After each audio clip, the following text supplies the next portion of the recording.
मेरा नाम फूलन देवी है, लोग बैंडेड क्वीन के नाम से जानते हैं।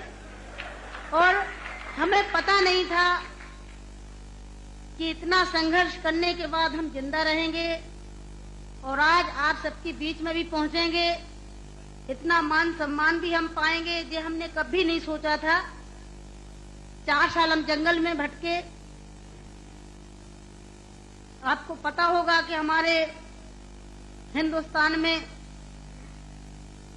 नहीं कहना चाहिए ऐसे मौके पर, कहूंगी, बताऊंगी जो मेरे पे बीती है, कि हमारे सामंतशाही लोग, पैसे वाले लोग, और खासकर मैं जात का नाम लूंगी तो लोग कहेंगे दुबई में जाके जात पुकारी रहेगी। ऐसे ऊंची जाति के लोग जो जात पात को मानते हैं, हम जैसे गरीबों को, दलितों को, दबे कुचलों को, अल्पसंख्यकों को एकदम ये सोचते हैं जी कीड़े मकोड़े हैं, जी इंसान नहीं है। तो उन लोगों को मैंने बताया कि मैं इंसान हूं, अगर हमें तुम मारोगे तो हम भी चुप नहीं बैठेंगे, हम भी जवाब देंगे। और इसलिए मैंने कई दफे सोचा कि मैं आत्महत्या कर लूं, मर जाऊं, पर मैंने सोचा कि मरती तो हजारों लड़कियां रोज हैं। बताओ, हमें डाकू के नाम से जानते हैं लोग, डाकू, फूलन देवी डाकू। बताओ, मेरी 4 हाथ पैर हैं। कहते चम्मिल घाटी की है, चम्मिल घाटी की, चम्मिल घाटी मेरी माँ बाप है।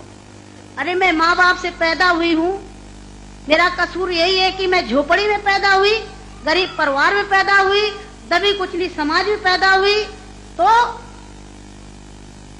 हमें जीने का अधिकार है नहीं। मेरे भाई और बहनों, मैंने कोई बुरा काम नहीं किया।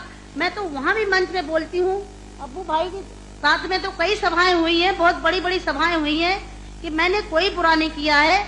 आपने सुना होगा, सुना था, आप तो वहीं के सब रहने वाले हैं, कुछ हमारे भाई हैं यहाँ के, है कि एक सीता के कारण इतने बड़े जो रावण का आज तक पुतला फूंकते हैं, उसका यही कसूर था कि खाली एक औरत को उठा ले गया तो आज तक पुतला फूंकते हैं। मैंने क्या बुरा किया?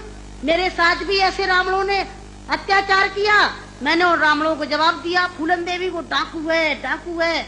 अरे वो तो माननीय मुलायम सिंह जी की देन है, नहीं नाम लेना चाहिए, जो आज हम समाज के अंदर खड़े हैं। और नहीं तो इतनी बड़ी साजिश रची थी, हमने कोई बुरा काम नहीं किया। जिन्होंने हमें सताया, हमें समाज में रहने लायक नहीं रखा, तो गुस्सा में इंसान अच्छा काम नहीं करता, गुस्सा में गलत ही करता है।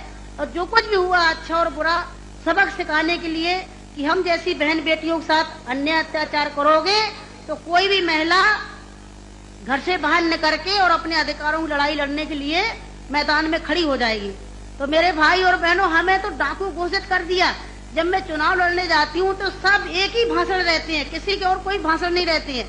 बताओ, मैं डाकू दिखाई देती हूँ? क्या होता डाकू है? तुमने हमें सताया, हमें लूटा पीटा। डाकू तो वो बेईमान जो हम जैसी महिलाओं को लूटते पीटते हैं। तो मेरे भाई और बहनों,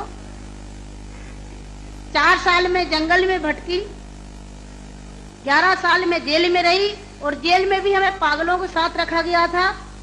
अच्छी जगह नहीं रखा गया, जहीं पागल महिला थी, पागल महिलाओं में रखा गया था। 11 साल तक हमें जेल में रखने के बाद कोर्ट में पेश नहीं करा गया। और जब जेल से छोड़े गए तो बहुत बड़ा हमारे हिंदुस्तान में तूफान आया कि इतनी बड़ी डाकू को छोड़ दिया गया, बहुत बड़ा अन्याय हुआ। बस आप सबका प्यार था, आशीर्वाद था, कुछ ऊपर वाले की भी